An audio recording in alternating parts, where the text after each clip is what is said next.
Welcome to History Teller YT, where forgotten voices and hidden stories come alive. Today, we journey into the heart of Mindanao to uncover a legacy that has endured for centuries. The story of the Bay, the women leaders of the Subanen and other Lumad peoples.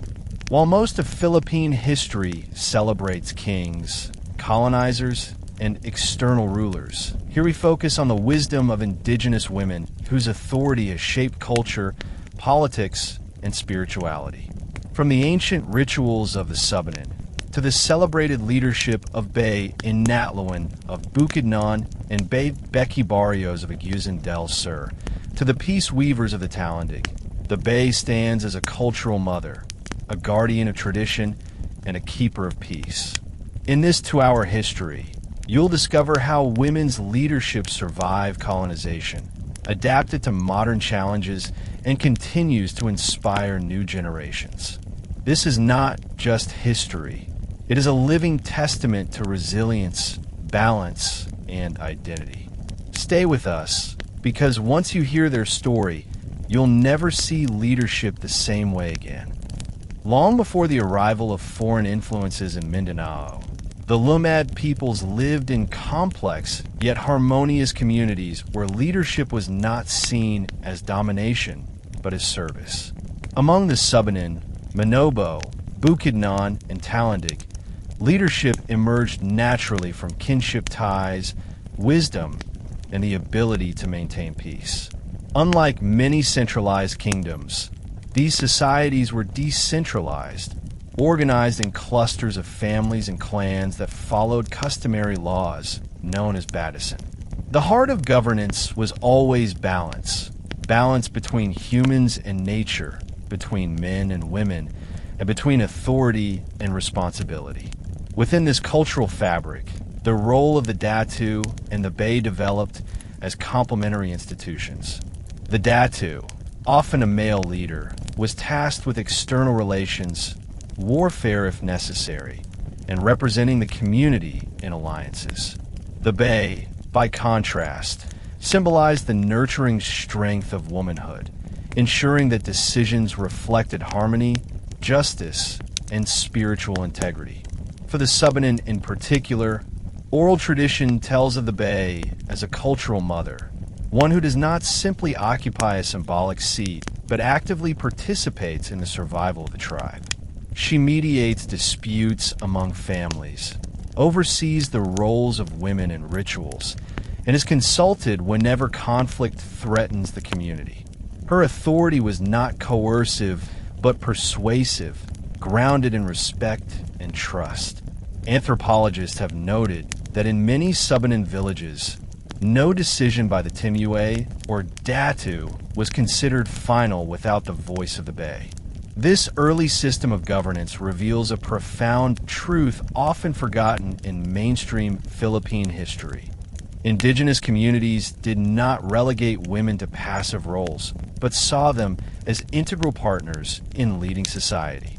In this way, pre-colonial Lumad leadership demonstrates a vision of gender complementarity far older than imported notions of governance, laying the foundation for a legacy of female authority that continues today. The term Bay is not simply a title, but a living identity, a recognition that a woman carries within her the wisdom of the ancestors and the responsibilities of future generations. To be declared a Bay is to be entrusted with the community's continuity. Among the Subanen, the Bay functions as a keeper of traditions, particularly in rituals involving harvest, marriage, healing, and reconciliation. She is the one who embodies patience when disputes arise, ensuring that anger does not shatter kinship bonds. In times of uncertainty, the people look to the Bay not only for judgment, but also for comfort, as she carries the image of a mother whose role is to keep all children safe under one roof. Cultural metaphors further illuminate her role. Subanen weavers compare the Bay to the warp of the loom, invisible at times, but without her, no cloth can hold together.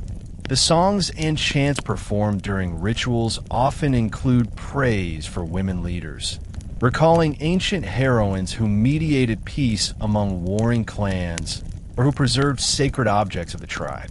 Such oral literature reaffirms that the Bae is never a secondary figure. She is not merely an advisor to the Datu. She is a leader in her own right. The community honors her voice because it carries the resonance of both the living and the ancestors. Even today, Subanen elders emphasize that when a woman becomes Bae, she accepts obligations to uphold truth, to guard rituals against distortion, and to transmit ancestral knowledge to the next generation. This understanding of leadership is unique because it does not separate the political from the spiritual. For the Subanen and other Lumad, governance is sacred, and the Bae is its guardian mother. The Lumad worldview does not impose strict patriarchy. Instead, it celebrates gender complementarity, where both men and women play essential but distinct roles. In Subanen society, the Datu may sit as the head of negotiations with other tribes, but the Bae ensures those negotiations remain rooted in fairness and peace. In Manobo councils, the Bae often sits beside the Datu, whispering counsel during heated discussions, reminding leaders of the moral path when anger clouds judgment.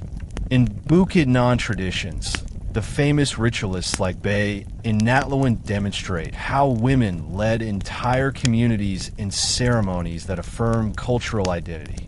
Similarly, the Talendig honor their Baes as peace weavers, ensuring that decisions never serve selfish interests but instead protect the collective. This model reveals that Lumad societies viewed leadership not as dominance, but as stewardship. Both genders shared power because survival demanded cooperation. Men hunted, defended, and represented, while women mediated, preserved, and taught. Yet these roles were not rigid. Many Baes became renowned negotiators with outsiders, and some Datus were known to be skilled ritualists. The important thing was not gender, but the ability to serve. This contrasts sharply with the colonial framework introduced later, which imposed male-centered hierarchies and ignored the wisdom of women. Thus, the Lumad memory of the Bae offers a counter-narrative to the idea that Filipino societies were always patriarchal. By honoring women leaders, they demonstrate a sophisticated understanding of governance, one where balance, fairness, and cultural continuity are valued more than force or domination. This enduring principle explains why the title Bae has survived centuries of external pressure, remaining alive in the voices of Lumad communities today.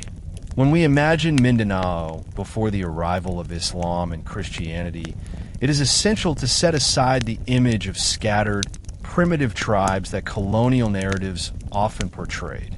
In truth, Mindanao was a vibrant mosaic of communities, each bound by kinship systems, oral traditions, and a profound relationship with the land. The Subanen, who lived along river valleys and mountain ranges of Samboanga Peninsula, organized their settlements around clans and extended families. Authority flowed not from wealth or coercion, but from wisdom, generosity, and the ability to preserve peace. At the heart of this system was Batasan, customary law that regulated everything from marriage to land use. Disputes were settled through ritual mediation, often involving both male and female elders. In such contexts, the role of the Bae was indispensable. She was more than a participant in ceremonies. She was often the one who invoked ancestral spirits, guided healing rituals, and represented women's voices in councils. Her authority was deeply embedded in the community's belief that women were keepers of balance. The Lumad viewed governance as a holistic process that required both the rational judgment associated with men and the empathetic insight attributed to women. In this balance, society found its rhythm. Beyond the Subanen, the Manobo of Agusan and Bukidnon peoples of northern Mindanao also practiced similar systems where leadership was shared. Rituals were not spectacles, but binding acts that reinforced social harmony.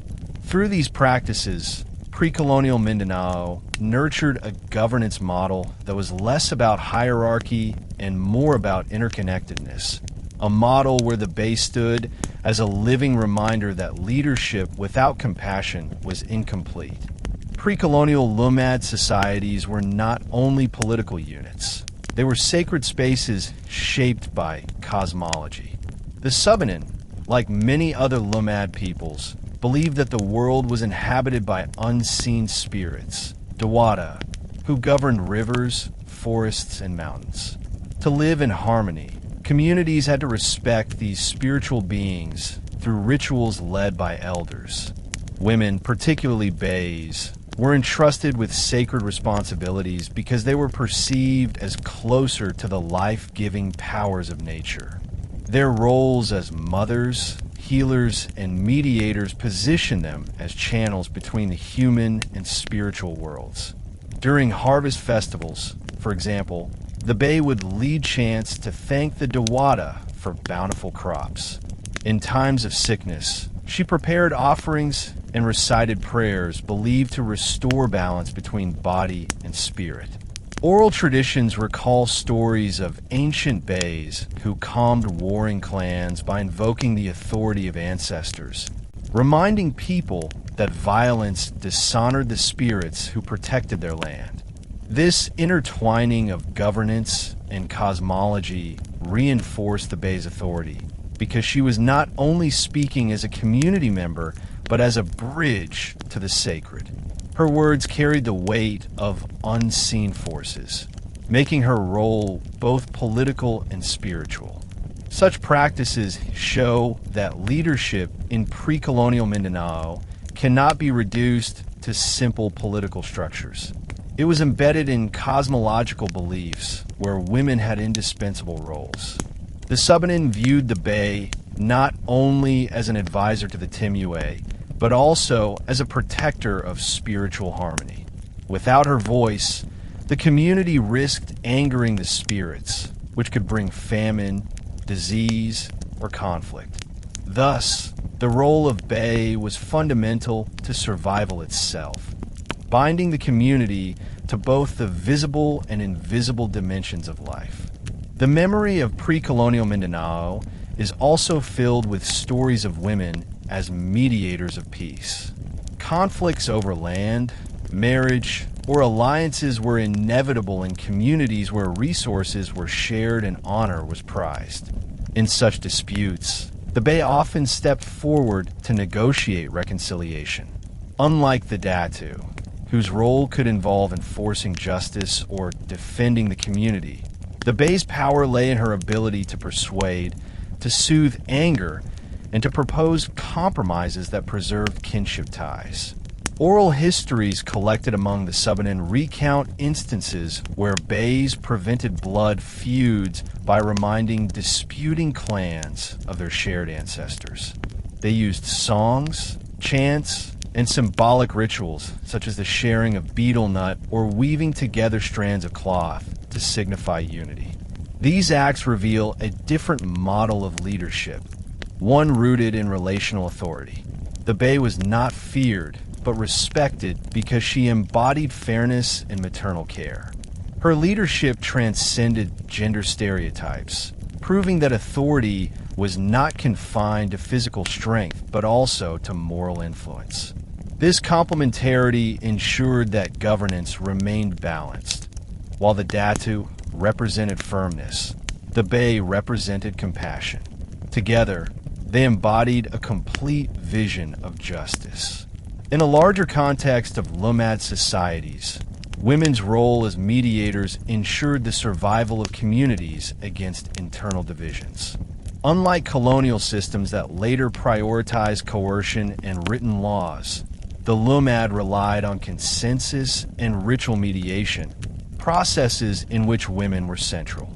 The endurance of these practices into the present day shows that the concept of Bay is not a relic, but a living institution. By mediating peace and preserving harmony, Bays safeguarded the cultural fabric of their people, ensuring that even in the face of future colonization, the essence of Lumad governance would remain intact. When the Spanish colonizers arrived in the Philippines in the 16th century, their main focus was the Christianized lowlands of Luzon and Visayas. Yet Mindanao presented a different challenge. It was a region with strong Muslim sultanates in the west and south, and vast territories inhabited by Lumad peoples in the highlands and river valleys. For centuries, the Subanen and other Lumad groups remained outside the direct reach of colonial authority, but this did not mean they were unaffected. Spanish missionaries, soldiers, and settlers attempted to redraw the political and cultural map of Mindanao, often ignoring the intricate systems of leadership already in place. The colonizers approached leadership through their own Western frameworks. They recognized centralized rulers, kings, and written laws, but they dismissed decentralized, consensus-based systems as primitive. In this worldview, the authority of a Bay was nearly invisible. Women leaders who mediated peace or preserved rituals were disregarded because they did not fit into the patriarchal, male-dominated structures the Spaniards understood. The Subanen, with their Timue and Bay partnership, were treated as lawless pagans needing Christianization. This dismissal weakened indigenous authority because outsiders began to negotiate only with male leaders or missionaries, sidelining the female voices that had long balanced governance. Nevertheless, the Bay's role endured quietly. She continued to lead rituals in secret, to preserve oral traditions, and to advise her community even when colonial officials refused to acknowledge her. In fact, the suppression of indigenous governance gave her role new urgency because she became one of the last defenders of identity. Colonial rule fractured Lumad communities, but the Bay's resilience symbolized their refusal to surrender their ways of life completely. This is why, despite centuries of colonial interference, Lumad societies still remember their female leaders. They were the hidden pillars who held culture together when external powers tried to erase it. When the Americans took control of the Philippines in 1898, Mindanao again faced sweeping transformations. Unlike the Spaniards, the Americans emphasized civil governance, education, and economic exploitation. They introduced land laws that redefined ancestral domains into property titles, systematically undermining Lumad claims to their ancestral territories. For the Subanen and other Lumad, whose relationship to land was sacred and communal, this was devastating. Leaders were forced to adapt, and governance had to contend with foreign-imposed laws that contradicted customary practices. In this context, the role of the Bay became even more complex. American administrators often looked for a single figure of authority to represent a community, and they preferred male leaders. They rarely acknowledged Bays in official records. Yet within Lumad settlements, the Bay continued to function as an advisor, healer, and cultural mother. Oral testimonies from Subanen elders describe how Bays counseled their people not to abandon rituals despite pressure to assimilate. They reminded younger generations that identity was not only in land, but also in memory, chants, and weaving. By preserving culture, they resisted the colonial erasure that American policies accelerated. Furthermore, women leaders were often at the forefront of subtle resistance. While Datu sometimes entered into agreements with American officials out of necessity, the Bays warned their people of the dangers of losing ancestral heritage. Their voices served as moral anchors in an age of confusion. Though rarely recorded in official colonial documents, These women ensured that indigenous governance survived in the shadows. Without their resilience, the erosion of Lumad identity might have been far more severe. In this sense, the American colonial period tested the strength of Lumad leadership, and the Bays quietly proved that true authority does not require recognition from outside powers. It is rooted in the trust of the community itself. The combined weight of Spanish and American colonization deeply impacted the Lumad peoples, reshaping their land, culture, and governance. Yet despite centuries of disruption, the role of the Bay endured. How did this happen? The answer lies in the adaptability of indigenous governance and the deep respect communities held for their women leaders. Even as colonizers dismissed or ignored the Bay, the people continued to rely on her. In times of crisis, whether from forced conversions, land dispossession, or cultural suppression, the Bay was the figure who sustained continuity. She reminded her people of their rituals, kept oral epics alive, and mediated conflicts that colonial courts could not resolve. One of the reasons for this endurance was the spiritual foundation of her role. Unlike colonial titles, which depended on state recognition, the authority of the Bay was grounded in ancestral tradition. As long as the community continued to honor the spirits, they continued to honor the Bay. This unbroken chain of belief made her role resilient. Moreover, the Lumad understanding of leadership as complementary ensured that the Bay was never entirely overshadowed. Even if external powers only recognized the Datu within the community, the Bay's council remained indispensable. Thus, the colonial encounter did not erase the Bay. Instead, it forced her role into deeper layers of cultural life.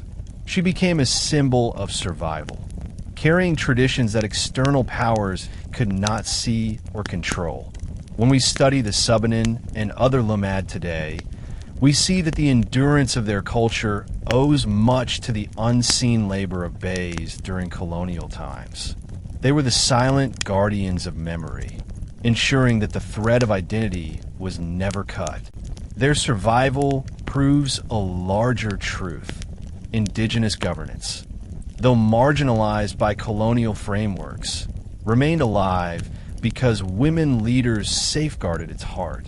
This resilience prepared the Lumad for the struggles of the modern era, where once again, the voice of the Bay would rise in defense of land, culture, and peace. In Subanen society, the title Bay is more than a ceremonial designation. It is a living role, an identity that embodies the intersection of kinship, culture, and spirituality. To call someone Bay is to recognize her as a leader whose wisdom is equal in weight to that of the Timue or Datu. While the Timue may represent the community in external affairs, the Bay represents its soul. She is often described as a cultural mother, one who carries the responsibility of nurturing not only individual families, but the entire clan system.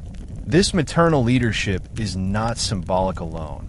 It is practical, visible in her active involvement in rituals, dispute mediation, and the preservation of oral traditions. The Bay functions as an indispensable advisor in governance. In community councils, her counsel is sought before major decisions are finalized.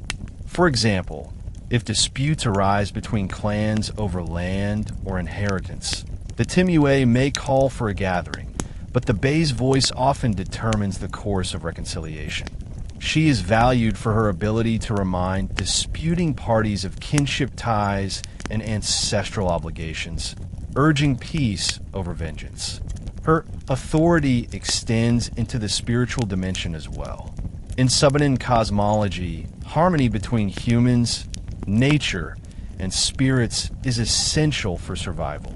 The Bay, often well-versed in chants and rituals, acts as mediator between her people and the unseen world.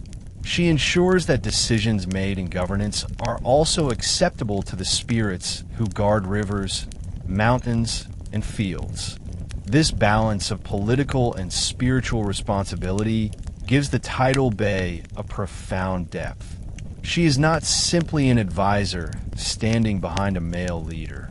She is an active guardian of cultural equilibrium. Without her, the governance system would be incomplete. Among the Subanen, the phrase Bay is a rank of a female tribal leader captures this recognition. It affirms her position as formal authority, equal in weight and dignity to her male counterpart. Thus, to understand Subanen governance, one must understand the centrality of the Bay, a role that has survived across centuries of change. The functions of a Bay in Subanen society reveal how leadership was woven into the daily life of the people. Unlike modern political offices that separate administration from culture, the Bay embodies governance through lived practice. Her responsibilities can be grouped into several key areas: advisory, ritual, social, and cultural. Advisory roles place the Bay at the heart of governance.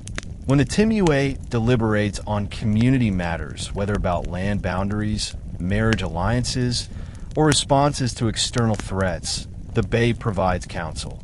Her perspective is valued because she draws not only from rational logic, but also from cultural memory. She reminds the council of past resolutions, ancestral wisdom, and the implications of decisions on future generations. In doing so, she ensures continuity of tradition while guiding the community toward justice. Ritual responsibilities emphasize her spiritual leadership.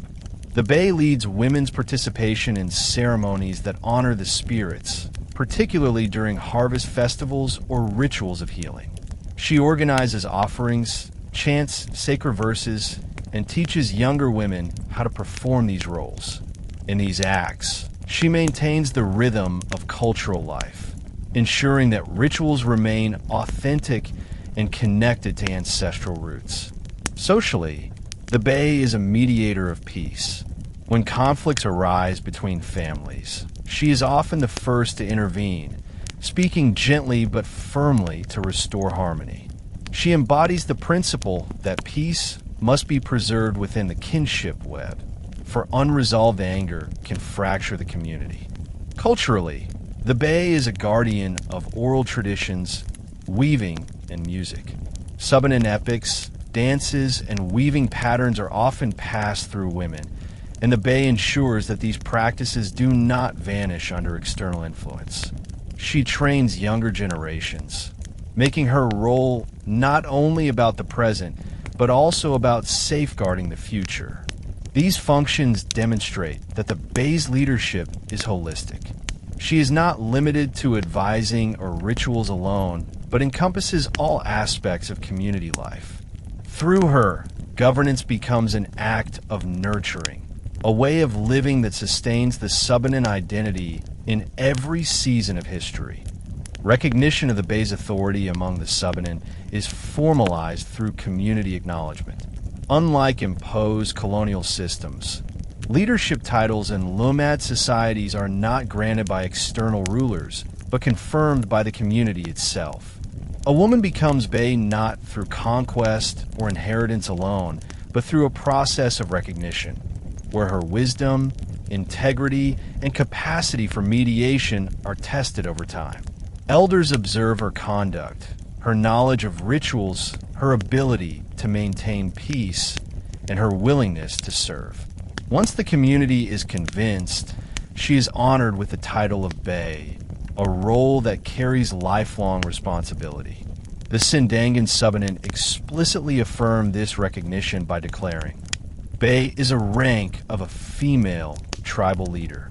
This statement is significant because it frames the Bay as not simply symbolic, but as part of the structured hierarchy of governance. She is consulted in formal councils, participates in decisions affecting land and kinship, and represents the community in cultural exchanges. Her recognition extends beyond her local settlement, for Bays are often called to mediate intertribal gatherings, reinforcing their influence across a wider region. What makes this recognition remarkable is its resilience despite centuries of colonial disruption. Even when Spanish and American authorities ignored the existence of bays, the Subanen continued to honor them. In doing so, they preserved an indigenous system that valued gender complementarity and cultural balance. Recognition of the Bay also demonstrates that leadership in Subanen society is rooted in accountability to the people. Unlike external systems that imposed leaders from above, the Subanen model shows a bottom-up affirmation, where authority is earned through service. This system of recognition ensures that the Bay remains a living institution, not just a title recorded in ethnographies. Her voice continues to shape decisions. Her presence ensures harmony, and her recognition keeps alive the indigenous governance that has sustained the Subanen across generations. Thus, the title Bay stands as both a cultural affirmation and a political reality, ensuring that women remain central in the leadership of their people. Among the diverse Manobo peoples of Mindanao, the title Bay is equally revered, carrying with it responsibilities deeply embedded in both governance and ritual life. The Manobo, spread across Agusan, Bukidnon, and other parts of Mindanao, share with the Subanen the principle that leadership is communal, not autocratic. For them, a leader is someone who ensures balance within the community and harmony with the spirit world. In this system, the Bay plays a central role. She is not simply the counterpart of the Datu, but a co-leader who participates in peace agreements, rituals, and cultural preservation.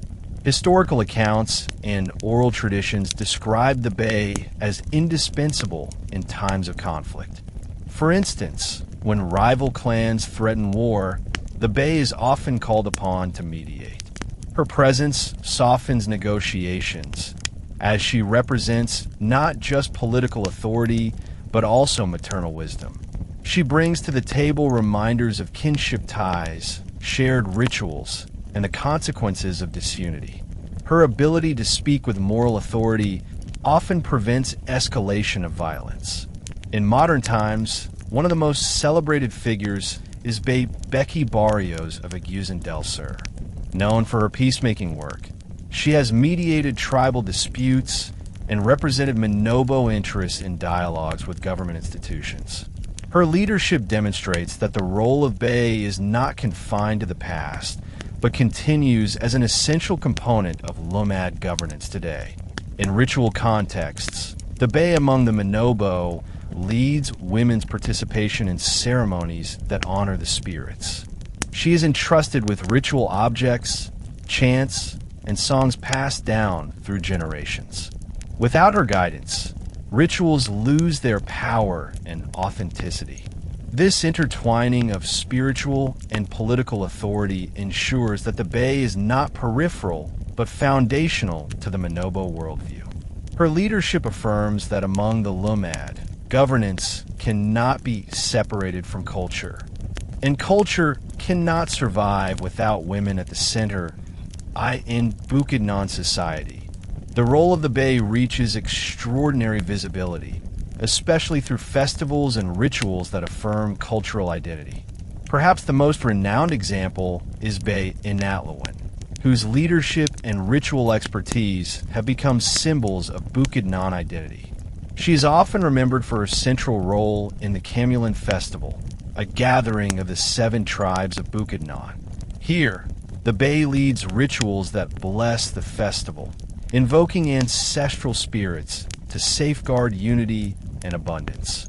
Through such acts, she demonstrates that the authority of the Bay is not only spiritual, but also cultural and political, as these rituals serve as moments of collective identity for the people.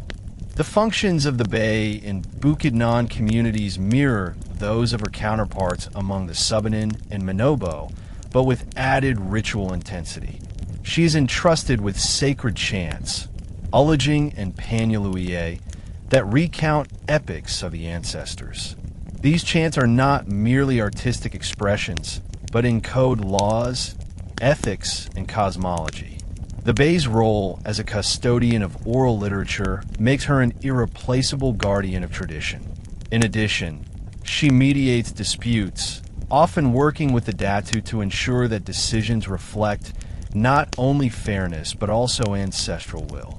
Her authority is publicly recognized in rituals where she stands at the center, commanding respect not through force but through her cultural wisdom. The Camulan festival itself illustrates how the tidal bay is celebrated in contemporary contexts. Far from being a relic, the Bay participates actively in events that showcase Lumad identity to the wider Filipino nation. In this way, the Bukidnon Bay bridges past and present, tradition and modernity, ensuring that the cultural heartbeat of her people remains strong even in an era of rapid change. The Talented people, known for their deep artistic traditions and strong commitment to peace, also recognize the Bay as a key figure in governance and culture. In Talented society, women leaders are often referred to as peace weavers, a term that beautifully captures their function. The Bay is the one who weaves broken relationships back into wholeness, much like weaving strands of abaca or rattan into a single mat. Her leadership extends beyond dispute resolution into shaping the very ethics of the community. She teaches younger generations the values of humility, respect, and harmony, principles embedded in oral literature and ritual performance. In cultural life, the Bay preserves and transmits Talented oral traditions, including stories, chants, and music. These cultural expressions are not simply entertainment. They're the repositories of law and memory. Without the Bay, such knowledge would be endangered, as women often play the central role in transmitting traditions to children. Moreover, the Talented concept of Bay highlights the integration of women's leadership into every aspect of life. She is a ritual mediator, guiding ceremonies that connect the community to the spirit world. She is also a cultural educator, ensuring that ethical values remain alive. An important feature of Talented society is their strong emphasis on peace building in a modern era. Bays have been at the forefront of initiatives to preserve ancestral land and resist militarization in their communities. By invoking their authority as traditional leaders, they legitimize these struggles not only as political, but as sacred obligations. The Bay thus embodies a leadership model where cultural survival and social justice are inseparable. Her presence proves that the Lumad tradition of female authority is not merely about the past, but about the ongoing struggle to live in dignity, peace, and cultural wholeness. One of the most striking features of Lumad governance is its rejection of rigid patriarchy in favor of complementarity. In contrast to many external systems that concentrated power exclusively in the hands of men, the Lumad peoples developed a leadership structure where the Datu and Bay serve as partners. The Datu often represents the community in external negotiations, oversees the enforcement of customary law, and leads in times of defense or large-scale disputes. However, his authority would be incomplete without the counsel and participation of the Bay. She ensures that decisions are grounded not only in law, but also in compassion, balance, and ancestral wisdom. In practice, this complementarity manifests in councils where both men and women have roles to play. For example, in Subanen communities, the Timue may convene a meeting to discuss land boundaries or interclan marriages, but no final resolution is considered valid until the Bay has given her voice. Similarly, among the Manobo, a Data may negotiate peace terms, but the Bay's intervention ensures that the agreement is remembered not only as a political contract, but as a moral and spiritual bond. This partnership highlights the Lumad recognition that governance is not about domination, but about balance. Authority is divided because survival itself depends on cooperation, not competition, between genders. This system of shared leadership provides an alternative vision of power that challenges stereotypes of pre-colonial societies as patriarchal. It shows that women were not marginal but central, their voices woven into every decision-making process. By ensuring that women's perspectives are included, Lumad governance creates a balance that minimizes injustice and prevents unilateral decisions. This principle of complementarity remains one of the most enduring features of Indigenous governance in Mindanao, and it is best embodied in the continuing reverence for the title of Bay. If the Datu embodies firmness, the Bay represents reconciliation. Her authority is rooted in the role of mediator, one who prevents conflicts from tearing apart the community. Across Lumad societies, disputes can arise over land inheritance, bride price, or offenses against customary law. Left unresolved, these disputes can escalate into feuds that endanger the survival of the clan. Here, the Bay steps in as a peacekeeper. Her method is not to impose punishment, but to encourage dialogue, restore kinship ties, and remind everyone of their obligations to the ancestors. The Bay employs a range of tools in her mediation. Symbolic acts, such as sharing betel nut, weaving threads together, or offering ritual chants, create sacred contexts where reconciliation becomes possible. She reminds disputing parties that anger dishonors their ancestors and weakens their spiritual protection. Because she speaks as a maternal figure, her voice carries authority that cuts across age and gender. People listen not because she threatens, but because she embodies fairness and care. This mediating role also extends to larger political contexts. In times of external threat, such as encroachment by settlers or militarization, the Bay has often been at the forefront of peace initiatives. Modern examples like Bay Becky Barrios show how women leaders step into dialogues with government and military officials, negotiating not only for peace but for recognition of ancestral land rights. These roles prove that the Bay's authority is not only symbolic but deeply practical, ensuring the community's survival in times of conflict. Through this peacekeeping role, the Bay demonstrates the unique Lumad vision of leadership. Rather than relying on force or coercion, authority is grounded in persuasion, reconciliation, and trust. Her leadership is therefore deeply relational, emphasizing community harmony above all. This model of governance, centered on mediation, is particularly relevant in today's world, where conflict resolution remains a global challenge. Beyond her immediate roles in dispute mediation and governance, the Bay holds responsibility for ensuring balance within the community and continuity across generations. This responsibility is both cultural and spiritual. She safeguards traditions such as oral epics, weaving techniques, dances, and songs, transmitting them to younger generations so that identity is never lost. Without her, these cultural treasures risk fading under the pressures of modernization, migration, and external influences. The Bay's role in cultural continuity is evident in festivals and rituals where she leads younger women in performances. Through her instruction, the younger generation learns not only the form of chants and dances, but also the values they encode: respect for elders, harmony with nature, and gratitude to the ancestors.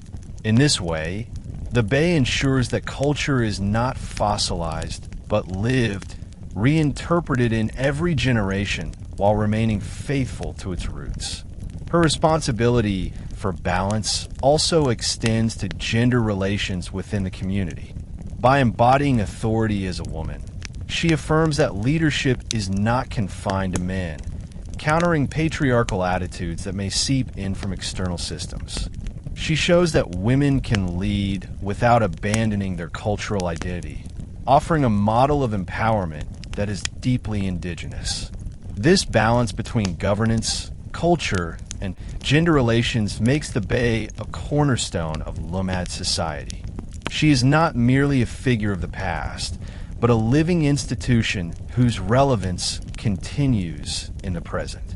Her authority ensures that leadership remains inclusive, that culture remains alive, and that peace remains possible. In this sense, the Lumad model of governance, with the Bay at its heart, challenges us to rethink leadership itself, not as domination, but as service, not as exclusion, but as balance point. One of the most celebrated women leaders in Lumad history is Bay Inatlawin of Bukidnon. Her story encapsulates the enduring significance of the Bay as a cultural mother and spiritual guide. In Bukidnon tradition, she is remembered not only as a ritualist, but also as a figure whose authority extended into the collective imagination of her people. The Camulan Festival, the grand gathering of Bukidnon's 7 tribes, owes much of its power and legitimacy to leaders like her, who presided over rituals that sanctified the event. Without her blessing, no festival could be considered authentic, for she embodied the connection between the community and the ancestors. Bay Inatlawin's role was not limited to ceremonial functions. Oral accounts suggest that she mediated intertribal conflicts, negotiated alliances, and ensured that ancestral laws were upheld. In this sense, she was both a spiritual and political authority, a leader whose words carried binding force because they were understood as echoes of ancestral will. Her presence reminded people that governance was sacred, inseparable from ritual. This intertwining of culture and leadership highlights the depth of indigenous governance systems, which cannot be reduced to Western categories of political office. What is striking about Bay Inatlawin's leadership is its visibility. While many Bays worked in relative obscurity due to colonial erasure, her name endured, celebrated in both oral tradition and contemporary cultural revivals. Today, Bukidnon communities still honor her as a cultural guardian, proof that the Bay's role is not ephemeral, but deeply inscribed in memory.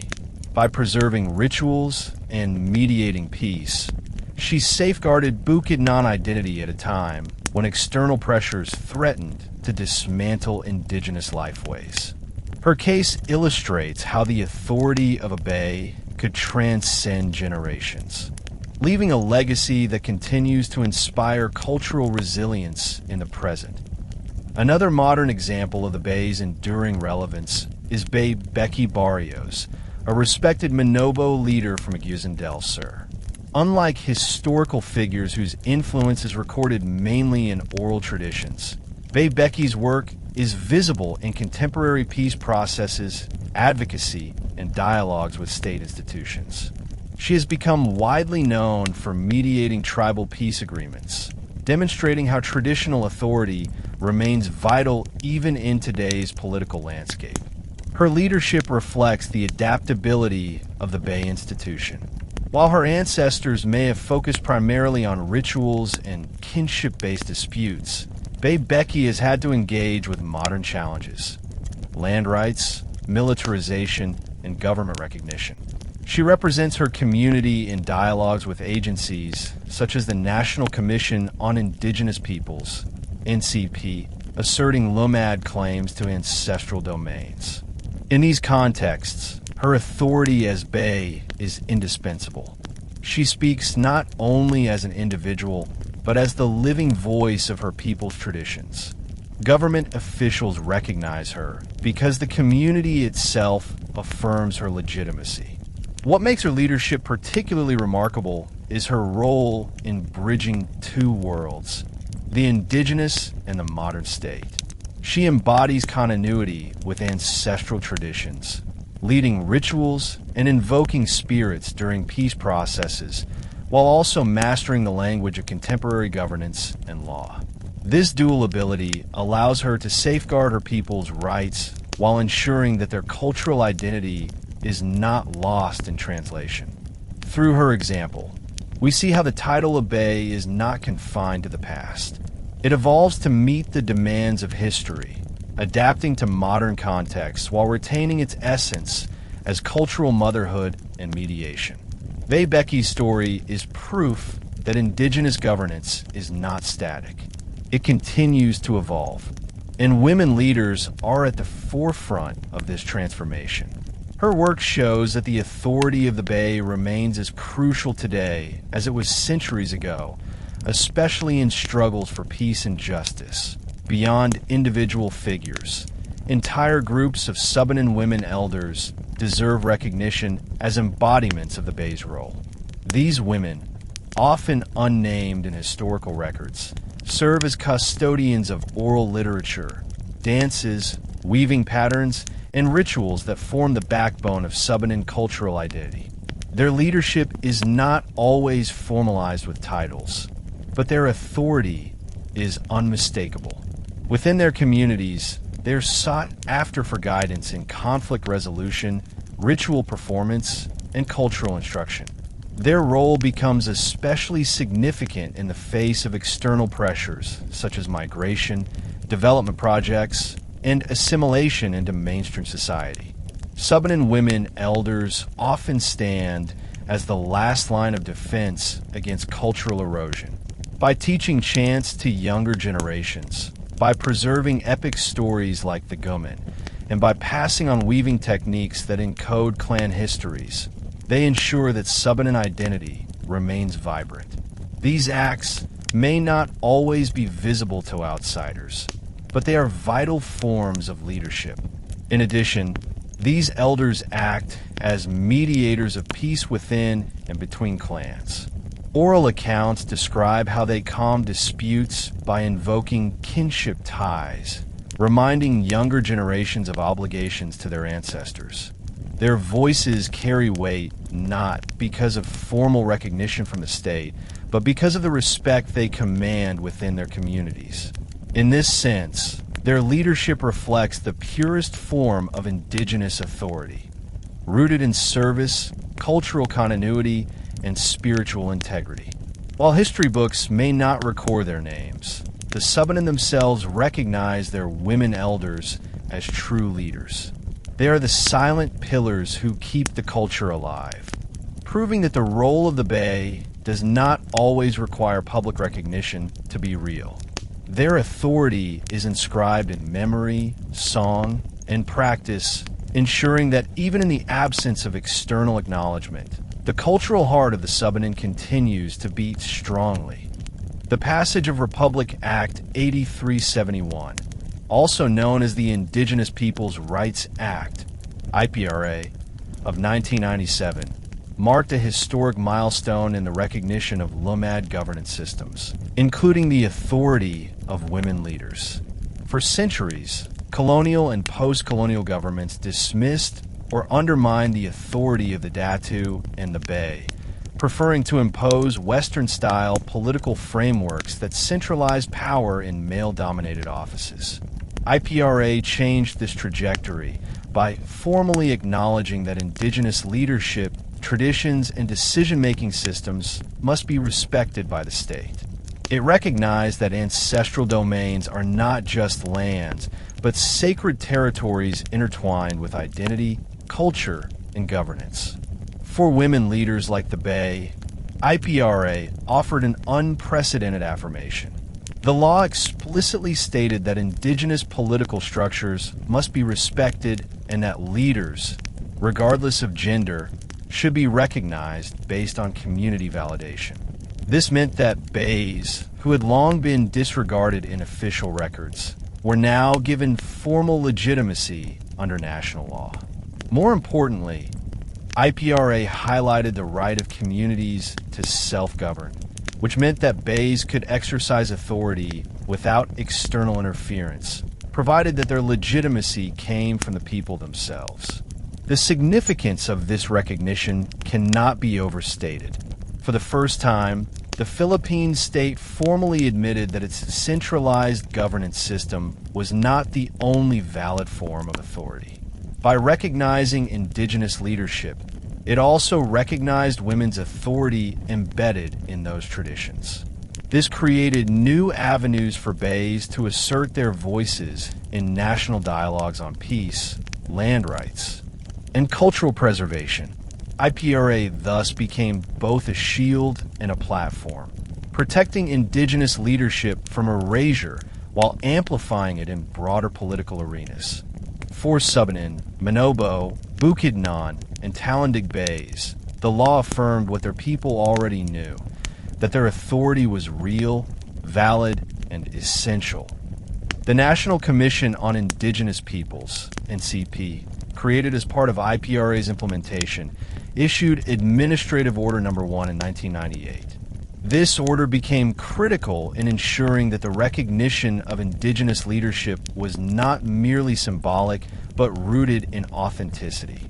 The order emphasized that the legitimacy of leaders must come from the community itself, not from external imposition. This principle was especially vital for Bays, whose authority often lay outside colonial and patriarchal frameworks. By allowing communities to determine their leaders, the NCIP acknowledged the cultural processes through which Bays were chosen and affirmed. For example, in Subanen society, a woman becomes a Bay through a lifetime of service, wisdom, and ritual knowledge.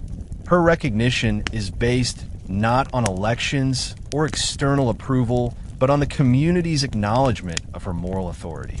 NCIP Administrative Order No. 1 ensured that such recognition could now be translated into legal terms, allowing Bays to participate formally in dialogues with government agencies, councils, and development programs.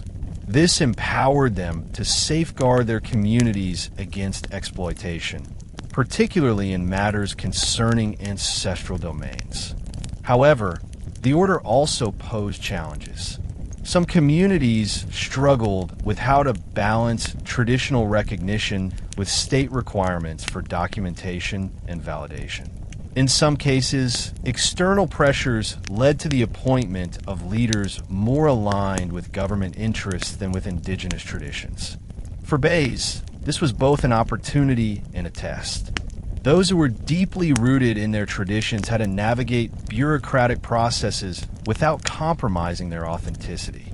Yet, despite these challenges, the order reaffirmed the principle that indigenous communities, not outsiders, define legitimate leadership. In doing so, it safeguarded the authority of Bays, allowing them to be recognized not only as cultural figures, but also as legal leaders in the eyes of the state. While IPRA and NCIP Administrative Order No. 1 provided legal frameworks for recognizing indigenous leaders, the broader struggle for recognition remains ongoing. For many Bays, the challenge lies not only in securing formal acknowledgement, but in ensuring that such recognition translates into real empowerment. In practice, indigenous women leaders still face marginalization, both within patriarchal structures and in interactions with the state.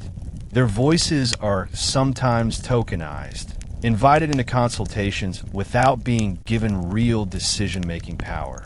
This reveals the gap between legal recognition on paper and genuine empowerment in practice. Yet, despite these challenges, the resilience of Bays shines through. Many have used IPRA as a legal foundation to defend their communities against land grabbing, mining projects, and militarization. By invoking their rights as recognized leaders, they have brought cases before courts, engaged with NGOs, and partnered with international organizations. This demonstrates how the title of Bay has adapted to new arenas of struggle, extending from the ritual ground to the courtroom and global advocacy spaces. The broader significance of this recognition is cultural survival. By affirming the authority of Bays, the law helps protect not only leadership structures, but also the cultural and spiritual traditions they safeguard. A Bay recognized under IPRA is not just a political leader.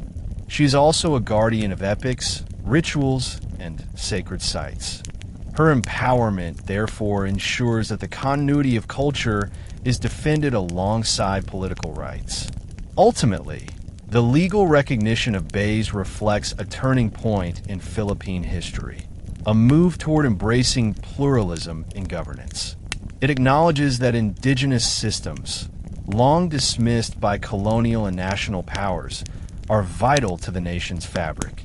For the Subanen and other Lumad peoples, this recognition means that their leaders, especially their women leaders, can stand with dignity, their authority affirmed not only by their people, but by the state. It is a step forward, though the journey toward full empowerment remains unfinished. In the modern era, Mindanao has been marked by decades of conflict involving the state, revolutionary groups, settlers, and indigenous peoples. These struggles often center on land, identity, and self-determination. In this complex landscape, the role of the Bay has acquired renewed importance. As traditional mediators and peace weavers, Bays bring with them centuries-old authority that transcends political divisions. Their voices are heard not only in community councils, but also in negotiations with outside institutions, bridging indigenous governance with national and even international peace efforts. For example, in areas where Lumad schools and communities have been caught in militarization, Bays have stepped forward to protect their people. They appeal to government forces not simply as activists, but as recognized cultural leaders, invoking their authority to safeguard women, children, and the elderly. Their interventions are respected because they come from a place of cultural legitimacy, not political partisanship. In peace negotiations between tribes and settlers, or between Lumad groups themselves, the Bay continues her traditional role, calming anger, invoking kinship, and framing peace agreements as moral obligations before the ancestors and spirits. The influence of Bays in peace building is further amplified by their ability to connect with women's organizations and civil society groups. Unlike in the past, when their authority was limited to the community, modern Bays often collaborate with NGOs, church groups, and advocacy networks. These alliances give them platforms to extend their peace-building work, ensuring that the Lumad voice is included in national dialogues. What makes their role unique is that they embody continuity with tradition while engaging effectively in modern political arenas. They prove that indigenous systems of governance are not outdated relics, but living frameworks capable of addressing contemporary challenges. Thus, in the field of peace processes, the Bay remains indispensable. She ensures that agreements are not mere signatures on paper, but sacred covenants binding communities to harmony. By carrying forward her ancestral role into modern conflicts, she demonstrates the enduring power of indigenous leadership, showing that the wisdom of tradition still holds solutions for today's crises. Another domain where the Bay continues to play a transformative role is cultural revival and education. Across Mindanao, indigenous communities have faced the erosion of traditions due to migration, modernization, and the dominance of mainstream culture. Rituals, oral literature, weaving, and music are at risk of disappearing. Yet, in this struggle, the Bays have become leading figures in the preservation and transmission of heritage. They serve as cultural educators, teaching not only within families, but also in schools, festivals, and workshops designed to revitalize indigenous knowledge. Many Lumad schools, often established as community initiatives, invite Bays to share their wisdom. They teach children chants, weaving techniques, and the meanings of rituals, ensuring that cultural knowledge is passed on in authentic ways. This role extends to public spaces as well. During festivals like Bukidnot's Camulan or talented cultural events, Bays preside over rituals that sanctify the gatherings. By doing so, they remind participants and audiences alike that culture is not a performance for outsiders, but a living tradition rooted in sacred responsibility. The significance of this cultural revival lies in its assertion of identity. For centuries, Lumad cultures were marginalized, labeled as backward or primitive. Today, Bays reclaim pride in these traditions by demonstrating their richness and relevance. They weave cultural practices into the fabric of education, ensuring that younger generations grow up with both modern knowledge and ancestral wisdom. This dual education equips Lumad youth to navigate the contemporary world while staying grounded in their heritage. Bays also play a vital role in protecting intangible cultural heritage recognized by global institutions like UNESCO. Their leadership ensures that the preservation of culture is not extractive but community-led, preventing misrepresentation. In this way, the Bay continues to act as a cultural mother, nurturing not just individuals but the collective memory and identity of her people. Through her efforts, cultural revival becomes a form of resistance, a declaration that despite centuries of marginalization, Lumad traditions remain alive and strong in today's context, where environmental degradation threatens the survival of indigenous communities. Bays have taken on the role of environmental advocates. For Lumad peoples, land is not merely property. It is the lifeblood of culture, spirituality, and identity. Forests, rivers, and mountains are sacred, inhabited by spirits and ancestors. To lose the land is to lose everything. In this struggle, Bays stand at the forefront, mobilizing communities to defend ancestral domains against mining, logging, and large-scale agribusiness. Their leadership in environmental advocacy draws from their traditional role as guardians of balance. Just as they mediate disputes within the community, they now mediate conflicts between their people and external forces threatening the land. They remind their communities that environmental destruction is not only an economic issue, but also a spiritual violation. By framing environmental defense as a sacred duty, they strengthen resistance movements, giving them moral authority that resonates beyond legal arguments.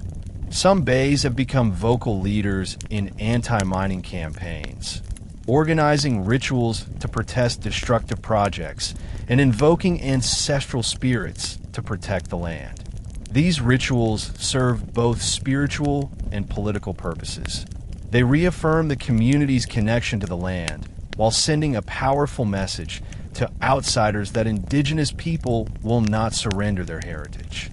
International organizations have also recognized these efforts, inviting Bays to speak at forums on indigenous rights and environmental justice. What makes their advocacy powerful is that it integrates tradition with contemporary activism. Unlike many environmental movements that rely solely on science or policy, the Bays root their defense in culture, spirituality, and ancestral obligation. This holistic approach ensures that the struggle for land is not just about survival, but about the preservation of identity itself. Through their leadership, the Bays shows that indigenous wisdom offers vital lessons for addressing global environmental crises. By defending their ancestral lands, they're also defending the future of humanity, reminding us that the earth is sacred and must be cared for as a mother cares for her children. Although the Lumad peoples of Mindanao are composed of diverse groups, such as the Subanen, Manobo, Bukidnon, and Talendig, one of the most remarkable features of their governance systems is the consistent recognition of women's leadership through the title of Bay. Despite regional variations, the shared foundation is clear. Women leaders are not marginal, but integral to community governance, culture, and spirituality. This commonality suggests that the Lumad worldview, across its many linguistic and cultural variations, is deeply rooted in balance and complementarity. Among the Subanen, the Bay is recognized as a cultural mother, advisor, and peace mediator, working alongside the Timue. Among the Manobo, she plays a central role in peace agreements, embodying reconciliation through both ritual and political leadership. The Bukidnon elevate their bays during festivals such as Camulan, where figures like Bay in Natluan symbolize continuity between ancestors and living communities. The Talendig, meanwhile, explicitly describe women leaders as peace weavers, emphasizing their role in binding society together after disputes. What unites these traditions is not simply the title, but the worldview it reflects. Leadership is not concentrated in one gender, but shared, reflecting a holistic understanding of community survival. These societies recognize that authority requires both firmness and compassion, both political judgment and spiritual insight. Thus, the Bay becomes not a secondary figure, but an essential pillar. This shared foundation across Lumad groups underscores the resilience of indigenous governance systems, which have survived centuries of colonial disruption precisely because they are grounded in balance rather than domination. While Lumad societies share the institution of the Bay, the exact nature of her authority and cultural emphasis varies across groups, reflecting the diversity of Mindanao. For instance, in Subanen communities, the Bay's role is closely tied to ritual leadership and mediation within kinship networks. Her authority is strongly spiritual, ensuring harmony with unseen forces and the preservation of oral traditions. By contrast, in Manobo communities, the Bay is often highlighted in political contexts, particularly in mediating peace agreements and preventing interclan violence. Figures like Bay Becky Barrios demonstrate this focus, as her leadership is rooted in negotiation and advocacy. In Bukidnon society, the Bay's authority is amplified in public rituals and cultural celebrations. The Camulan festival illustrates how women leaders are celebrated as ritualists whose authority legitimizes the gathering itself. Here, the emphasis lies on the Bay as custodian of epic chants and sacred performances, making her role highly visible to the broader community. The Talendig, on the other hand, place unique emphasis on the Bay as a moral educator and peace weaver. For them, the Bay's leadership extends into shaping ethical codes and oral literature, weaving together community values as much as political agreements. These variations reveal that while the concept of Bay is universal among Lumad groups, its expression adapts to each society's cultural needs. Some highlight ritual authority, others emphasize peace mediation, and still others elevate cultural preservation. Yet these differences do not undermine the shared recognition of women's leadership. Instead, they enrich the concept, demonstrating its flexibility and depth. The comparative perspective thus shows that the Bay is not a rigid title, but a dynamic institution, molded by the distinct histories and contexts of each Lumad group.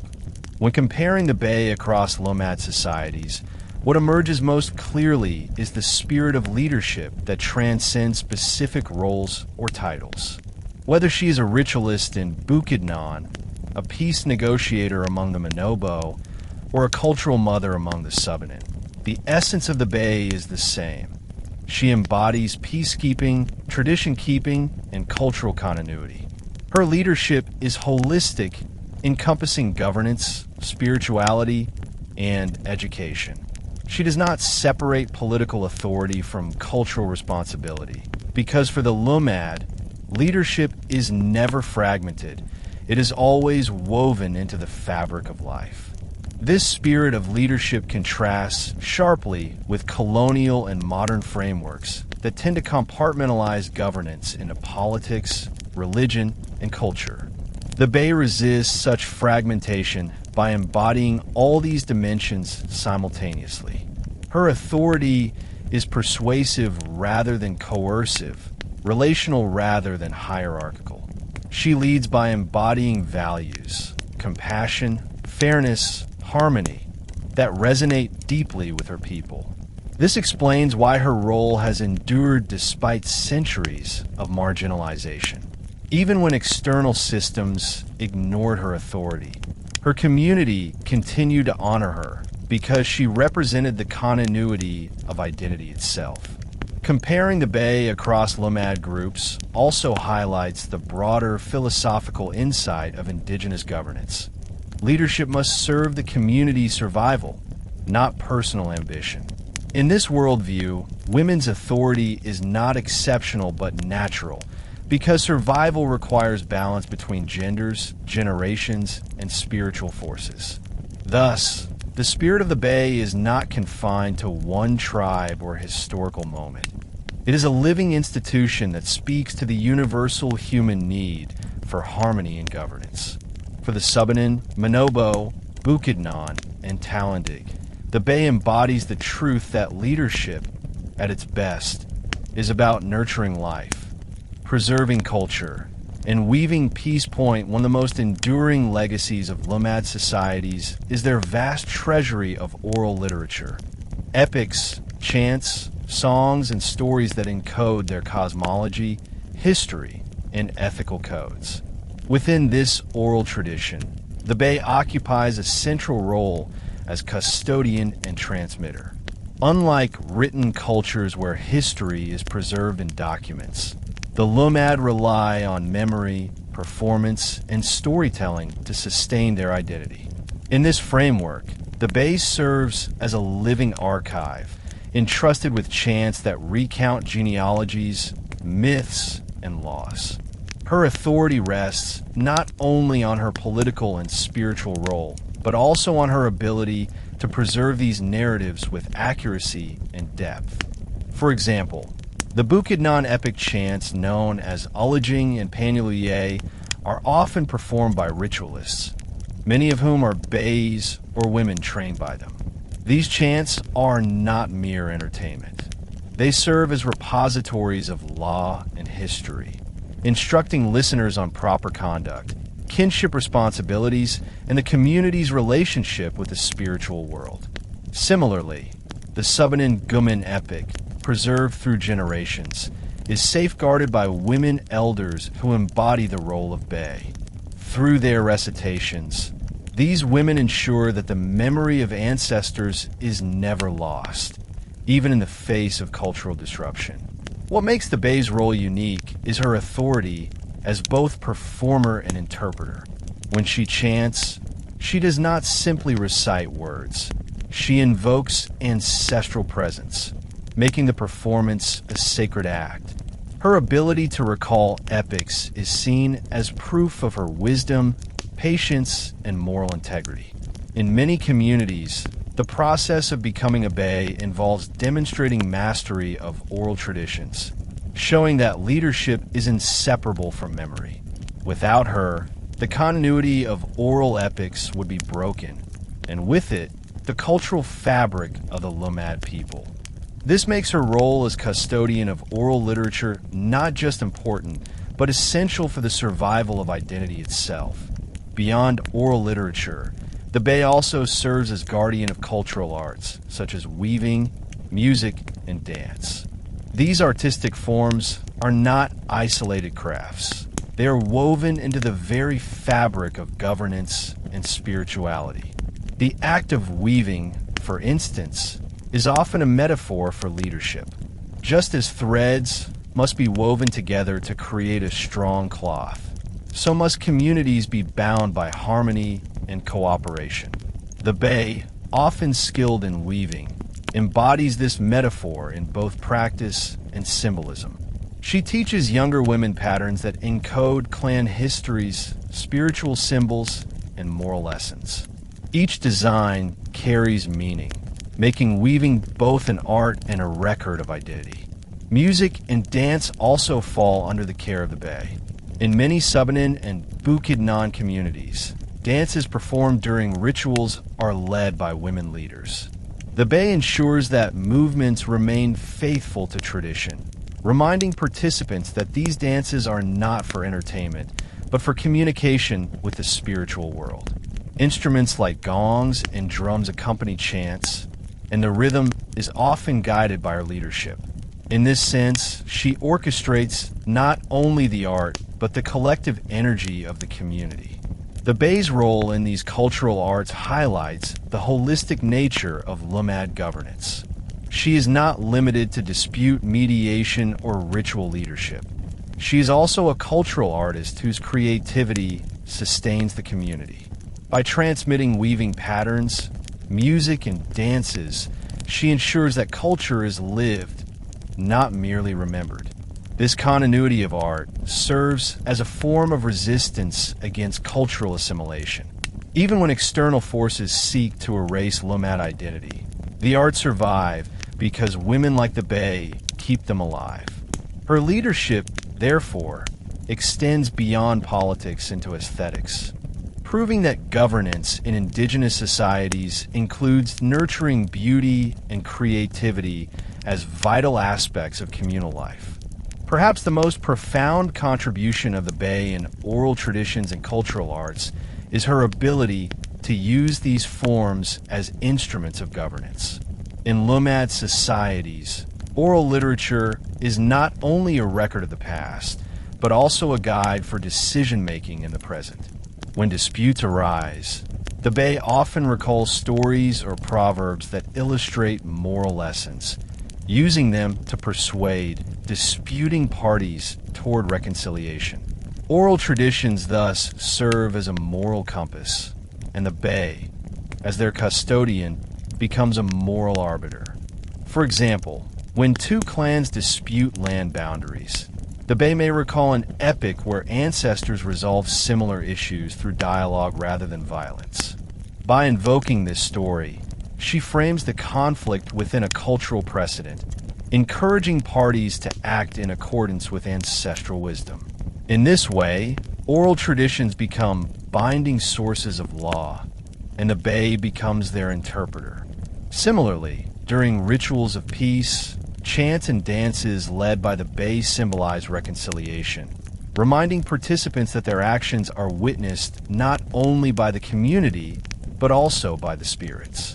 This integration of oral tradition into governance shows how the Bay's leadership transcends the boundaries of art and politics. Her authority rests on her ability to connect stories with life, ensuring that cultural memory informs practical decisions. This also explains why the Bay has remained indispensable across centuries of change. Even as external systems introduced written laws and bureaucratic governance, communities continue to turn to the Bay because she spoke with the voice of memory and morality. Her role proves that governance does not always require courts or codified laws. Sometimes, it requires a story told at the right moment by a trusted voice. Through her stewardship of oral traditions and cultural arts, the Bay ensures that governance remains deeply human, rooted in shared memory and values. She embodies the principle that leadership is not only about rules, but about meaning. And meaning is best preserved in the stories, songs, and dances that bind a people together. While the title of Bay has endured for centuries within Lumad societies, the modern era presents a unique challenge: the marginalization of women leaders within both patriarchal structures and state institutions. Traditionally, the Bay stood as an equal counterpart to the Datu or Timue, but the imposition of colonial and post-colonial governance reshaped Indigenous systems to fit Western, male-dominated frameworks. As a result, even though communities continue to honor Bays, external authorities often dismiss them as symbolic or secondary figures. This created a dangerous gap between internal recognition and external acknowledgement. In many cases, government officials negotiating with Lumad communities sought out only the male leaders, believing that authority must rest with men. This practice sidelined women leaders, erasing their voices in critical discussions about land rights, ancestral domains, or peace agreements. Even within Lumad communities, patriarchal attitudes influenced by outside religions or ideologies sometimes crept in, challenging the traditional balance that had long sustained indigenous governance. Bays found themselves having to defend not only their communities, but also their own right to lead within shifting cultural contexts. This marginalization also manifests in legal and political spaces. Although IPRA and NCP recognition frameworks exist, implementation often falls short.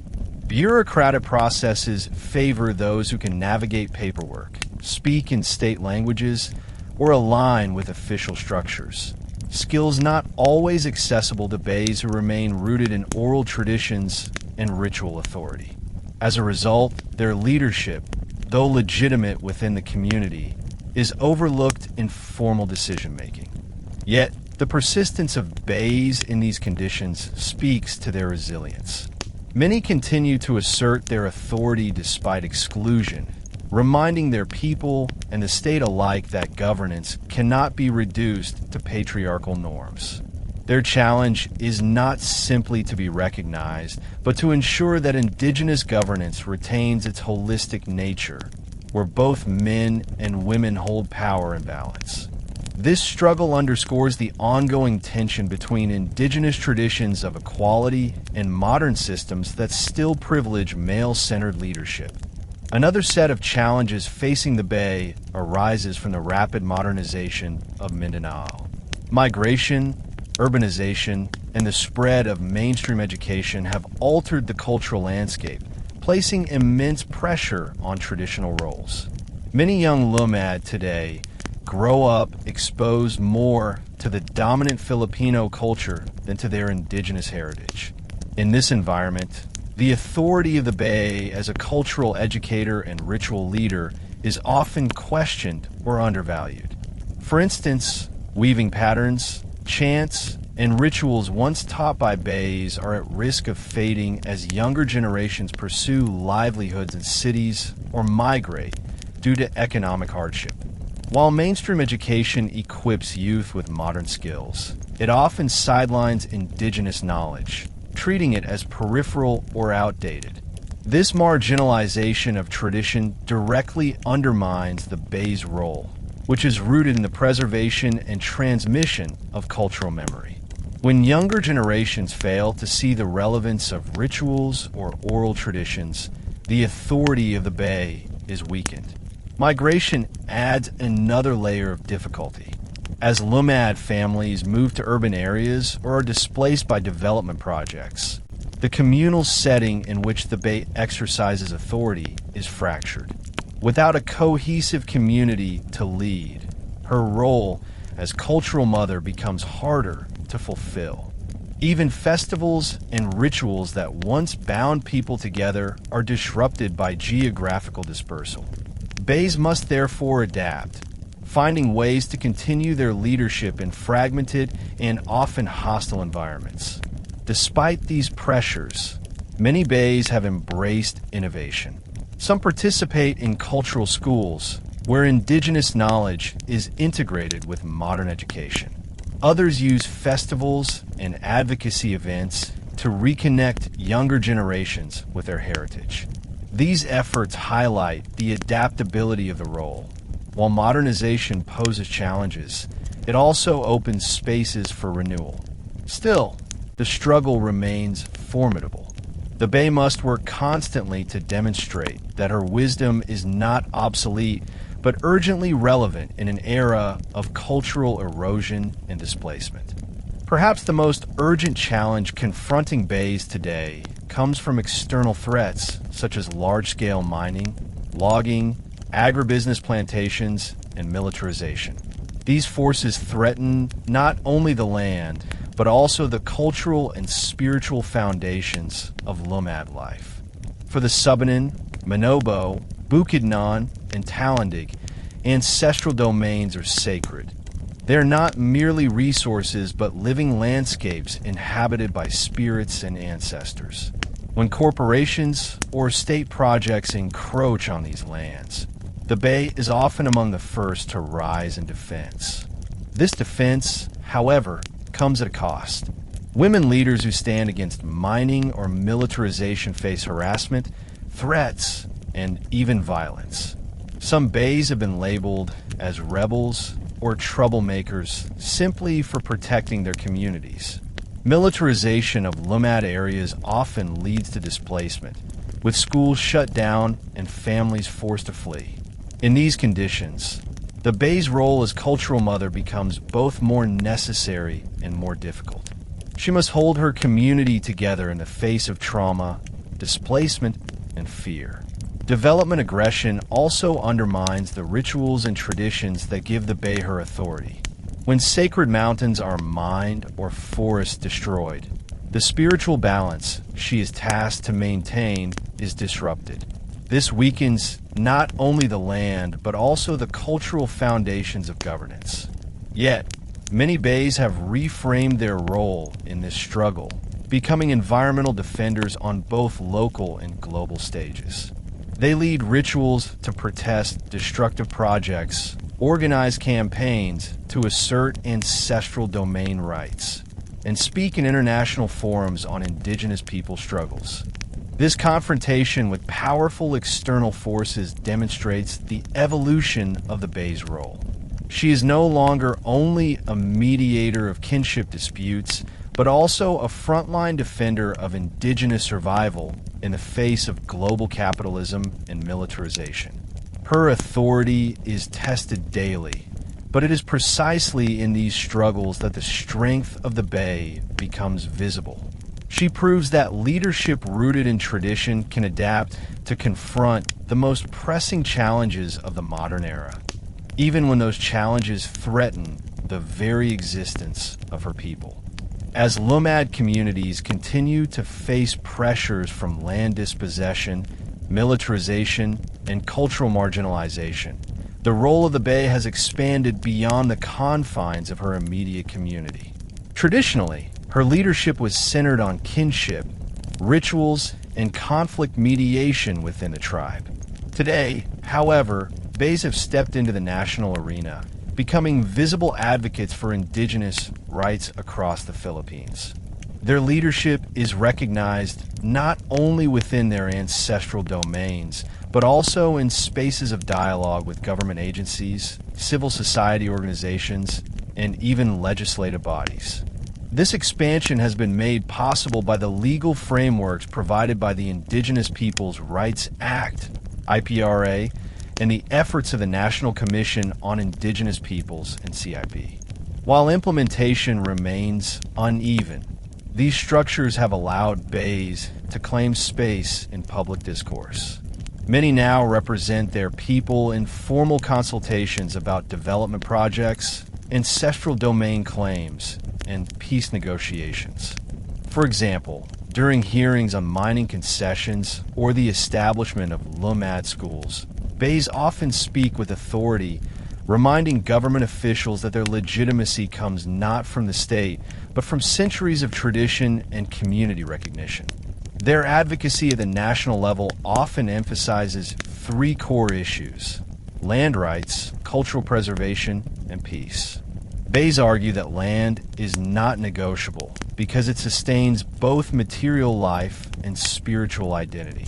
They highlight the importance of culture by insisting that rituals, oral traditions, and arts are not luxuries, but essential for Indigenous survival.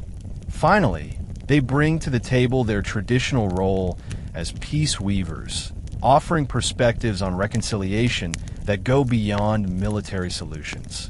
By doing so, they remind national leaders that Lumad governance offers valuable insights for addressing conflict and injustice. The presence of Bays in national advocacy spaces also challenges stereotypes. They show that Indigenous women are not silent or powerless, but articulate leaders capable of engaging with modern governance structures. Their speeches and testimonies often carry moral force because they are rooted in ancestral authority. In this way, the Bay continues her role as cultural mother, now extended to the national stage, nurturing not only her community, but also the conscience of the nation. The growing visibility of Bays has also extended to the global stage, where they participate in international forums on indigenous rights, women's leadership, and environmental justice. Their presence in these spaces reflects the universality of their struggles. Issues of land dispossession, cultural survival, and gender equality resonate across indigenous communities worldwide. By bringing the Lumad perspective to these arenas, Bays contribute to a global dialogue on justice and sustainability. For instance, Bays have participated in conferences organized by the United Nations Permanent Forum on Indigenous Issues, as well as in gatherings of global women's movements. In these forums, they articulate the unique integration of gender and leadership in Lumad society, offering alternative models of governance that value complementarity rather than dominance. Their testimonies on ancestral domain defense also connect with global environmental movements, showing how indigenous struggles are inseparable from the broader fight against climate change and ecological destruction. What makes their global advocacy compelling is the fusion of tradition and modernity. Bays do not abandon their rituals when they enter global spaces. Instead, they often begin their speeches with chants or prayers, invoking ancestral spirits to remind audiences that their authority is not self-made, but inherited from generations of cultural guardians.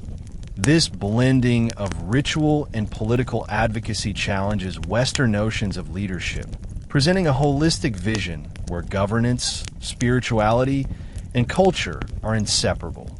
Through these engagements, Bays also build alliances with other indigenous women leaders from Africa, Latin America, and Oceania.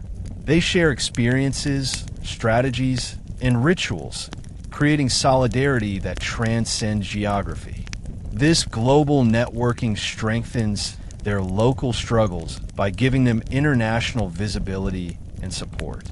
It also affirms the universality of indigenous wisdom, proving that the insights of a Subanen or Manobo Bay are relevant not only in Mindanao, but in global discussions on justice and peace.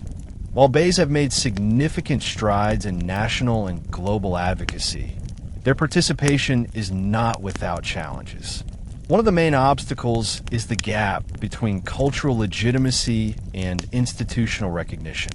In international forums, indigenous leaders are often expected to conform to Western styles of advocacy, structured speeches, technical jargon, and legal arguments.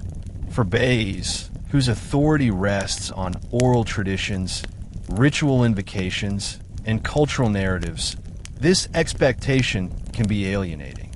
Their wisdom is sometimes dismissed as anecdotal or symbolic, rather than recognized as legitimate political insight. Another challenge lies in the risks of tokenization. In some cases, Bays are invited to events to showcase diversity without being given real influence over outcomes. Their presence may be celebrated, but their voices may not shape decisions.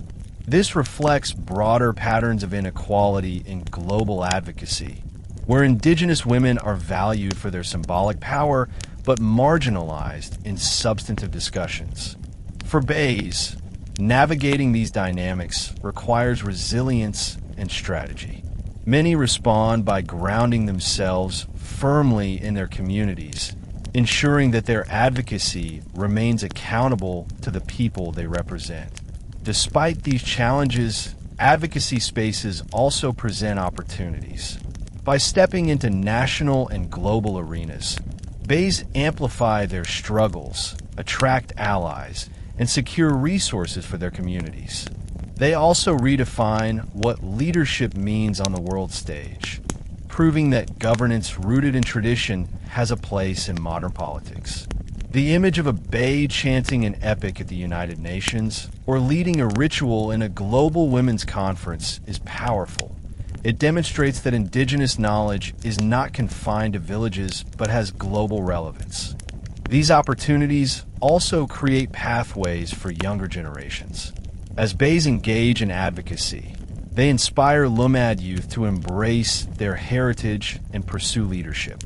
They show that being a cultural mother is not an outdated role, but one that evolves with history. In this way, national and global advocacy become extensions of the Bay's ancestral responsibilities. She continues to weave peace, preserve culture, and defend land, now on a scale that connects her people's struggles with those of humanity as a whole. The survival of the Bay as an institution of authority depends on the successful transmission of leadership to younger generations. Traditionally, becoming a Bay is not determined by elections, wealth, or inheritance in the Western sense. It is earned through years of service, wisdom, and the trust of the community. Elders observe how a young woman carries herself, whether she respects traditions, learns rituals, and shows compassion in mediating disputes. When these qualities are consistently demonstrated, she becomes a candidate to be recognized as a Bay. This gradual process ensures that leadership is rooted in integrity, not ambition. In the modern context, this transmission faces both opportunities and challenges. On the one hand, young Lumad women are increasingly exposed to mainstream education, social media, and global advocacy. These avenues provide them with new tools to articulate their struggles, connect with allies, and defend their communities in political and legal spaces. Many young women leaders are already stepping into roles as cultural educators, ritual participants, and community organizers, proving that the spirit of the Bay is alive in them. On the other hand, the pressures of modernization threaten to disrupt the continuity of Indigenous leadership. Migration to cities, the lure of wage labor, and the stigma against Indigenous traditions can draw youth away from their heritage. Many young women find themselves caught between two worlds, the ancestral responsibilities of their community and the demands of modern life. For the Bay to endure, intergenerational dialogue is crucial. Elders must find ways to mentor the youth, teaching them not only rituals and chants, but also the deeper values of leadership, humility, compassion, and service. Thus, the passing on of leadership is not automatic. It is an intentional act of cultural survival. The future of the Bay depends on how well communities create spaces for young women to learn, participate, and be recognized. If these processes succeed, the Bay will continue to thrive as a living institution, shaping Lumad governance for generations to come. One of the defining strengths of the Bay throughout history has been adaptability. She has survived colonialism, modernization, and militarization precisely because her role evolves with the times while remaining rooted in tradition. Looking to the future, the Bay will likely continue to adapt, embracing innovations that strengthen her authority without compromising authenticity. For instance, many Bays are now engaging with digital platforms to document rituals, share oral traditions, and connect with advocacy networks. By doing so, they ensure that their voices reach wider audiences, including Lumad youth who may live far from their ancestral domains. Innovation also comes in the blending of Indigenous and modern education. In some Lumad schools, Bays are invited to teach alongside academic instructors, integrating cultural knowledge into formal curricula. This not only validates Indigenous wisdom, but also trains youth to see tradition and modernity as complementary rather than conflicting. By positioning themselves within these educational spaces, Bays extend their role as cultural mothers into the classroom, shaping both identity and intellect. Another arena of adaptation is political participation. While the Bay traditionally worked within community councils, some modern Bays are beginning to engage with formal politics, running for local office or serving in advisory roles for government agencies. While this carries risks of co-optation, it also provides opportunities to assert Indigenous perspectives in state decision-making. The key lies in maintaining accountability to the community, ensuring that political participation does not dilute cultural integrity. These adaptations prove that the Bay is not a static figure of the past, but a dynamic leader capable of guiding her people through modern challenges. By innovating while remaining faithful to ancestral values, she ensures that her leadership remains relevant, effective, and inspiring for future generations. The ultimate challenge for the future of the Bay is ensuring the continuity of identity and tradition in a rapidly changing world. This requires more than preserving rituals. It demands creating a living culture that resonates with young people while remaining faithful to ancestral wisdom. The Bay plays a central role in this task. As cultural mother, she embodies the continuity of tradition, showing that Lumad identity is not an artifact of the past, but a living force guiding the present and future. To achieve this continuity, the Bay must continue to integrate tradition with advocacy. For example, defending ancestral lands against destructive projects is not only a political struggle, but also a cultural one. By framing environmental defense as sacred duty, she ensures that youth see land not as commodity, but as heritage. Similarly, by leading rituals during festivals and community gatherings, she reminds people that their identity is rooted in shared memory and spirituality. These practices keep traditions alive, not as museum pieces, but as lived realities. Continuity also requires intergenerational trust. Elders must be willing to mentor youth, and youth must be willing to listen. The Bay serves as a bridge in this process, connecting the wisdom of the ancestors with the aspirations of the future. Her leadership ensures that values like respect, compassion, and balance are not lost in the rush toward modernity. At the same time, she encourages innovation, showing that identity can evolve without being erased. In this way, the Bay becomes not only a leader for her time, but a guardian of continuity across time. She embodies the resilience of Lumad identity, proving that tradition can survive and adapt even in the most challenging circumstances. For the Subanen and other Lumad peoples, the future of the Bay is the future of their culture itself. As long as women continue to rise as Bays, the Lumad will continue to thrive, their voices carried forward in harmony with both ancestors and descendants. The history of the Bay is not simply the story of a leadership title, it is the story of resilience.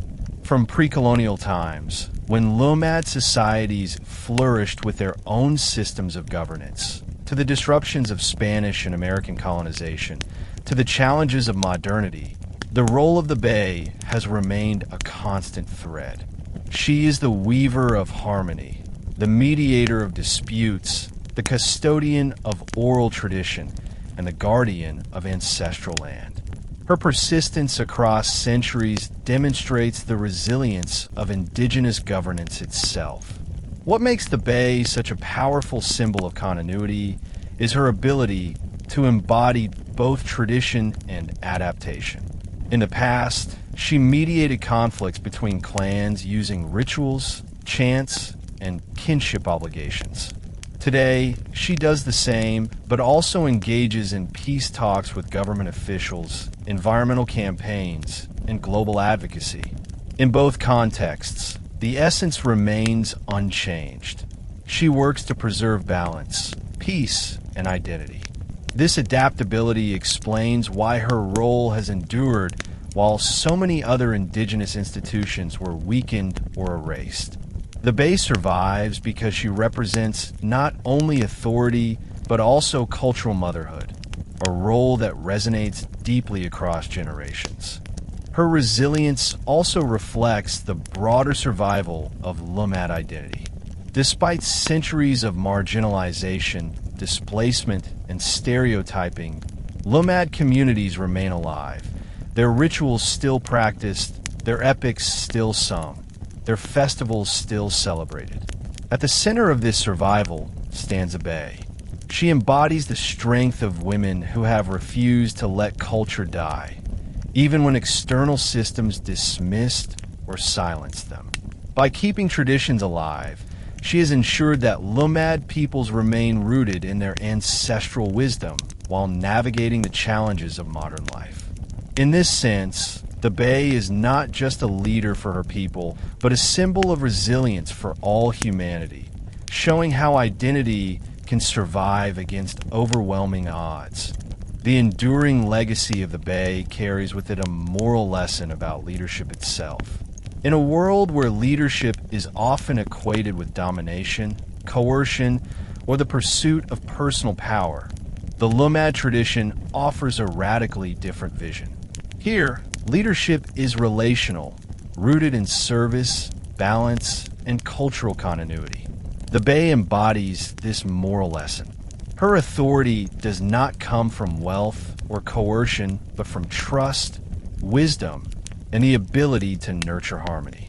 She shows that true leadership is not about ruling over others, but about guiding them toward peace and justice. This moral vision is deeply relevant in the modern world.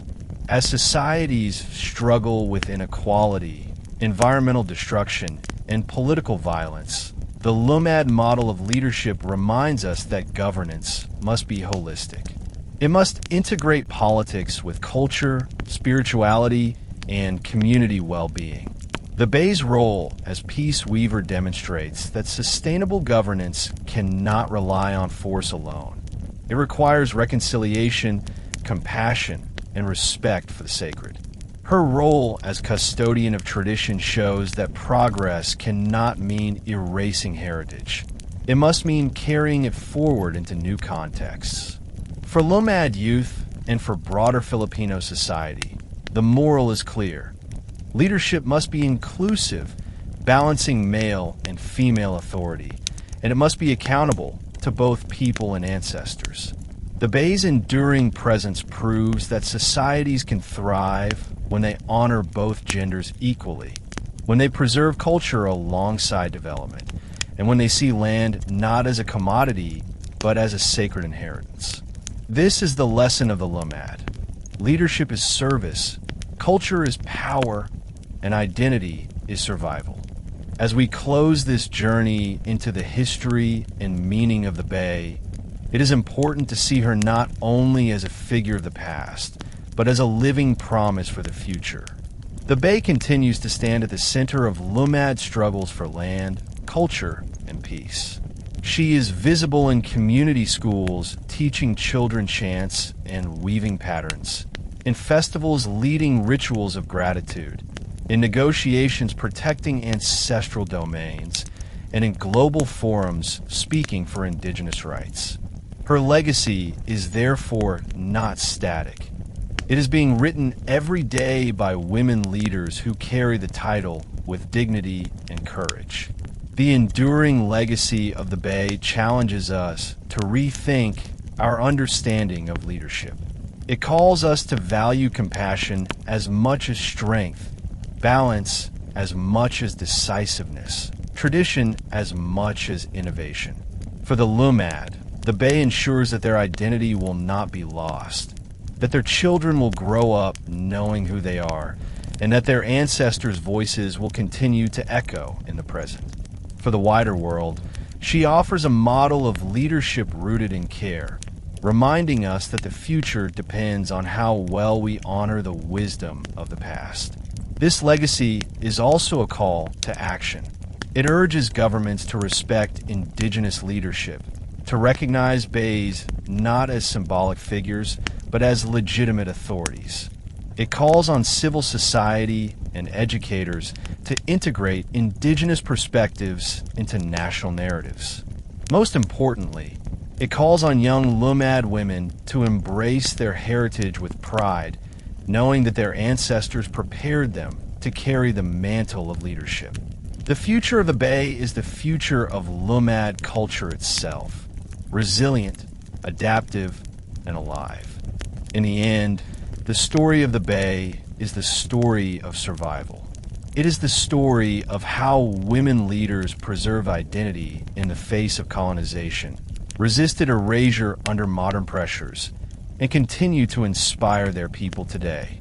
The Bay endures because she is not only a leader, but a mother of culture, a keeper of peace, and a guardian of memory. Her legacy teaches us that true leadership is timeless, flowing like a river from the past into the future, nourishing all who come after. Today, we have traveled across centuries of Lumad history to honor the role of the Bay, women who led not with domination, but with wisdom, compassion, and courage. We learned how they mediated peace, safeguarded culture, defended ancestral lands, and stood resilient against colonization and modern threats. The moral of their story is clear. True leadership is not about power. It is about service, balance, and the preservation of life. The Bay reminds us that culture survives when women's voices are honored, when peace is chosen over conflict, and when land is treated as sacred inheritance rather than mere property. As you step away from this journey, remember that the Bay is not only a figure of the past. She is alive today, teaching, leading, and inspiring. And her legacy calls on all of us to value harmony, respect, and resilience in our own lives. Thank you for watching History Teller YT. If you found this story meaningful, make sure to join us again for more powerful histories that reveal the voices often left in the shadows. Until next time, keep seeking the stories that shape who we are.